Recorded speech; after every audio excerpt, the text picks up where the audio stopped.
khăm kia mẹ muối cồn bay rồi xí ấy học khăm kia đi theo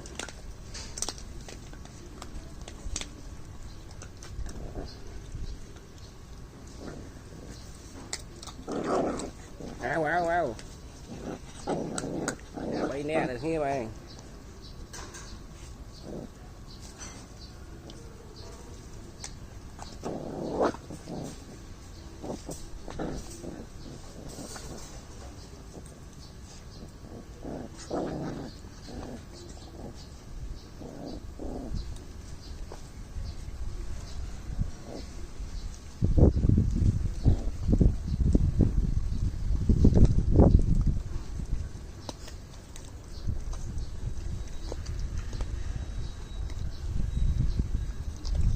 nhà mua đê xì rồi nhà cái thon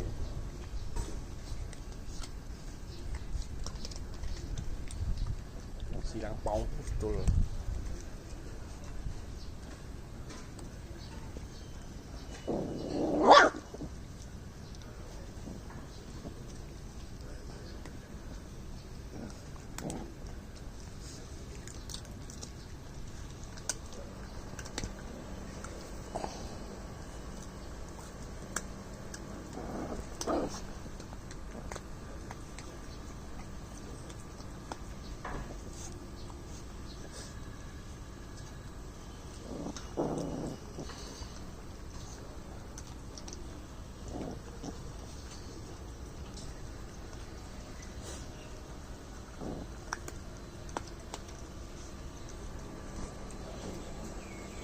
đê xí món à bay buôn nè này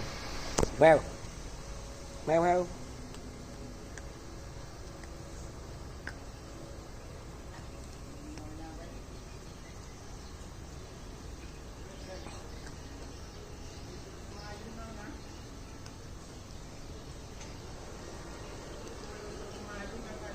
ba mà dung tính cái đâu rồi nên nóng ấy cho má bây giờ lại nó bó mà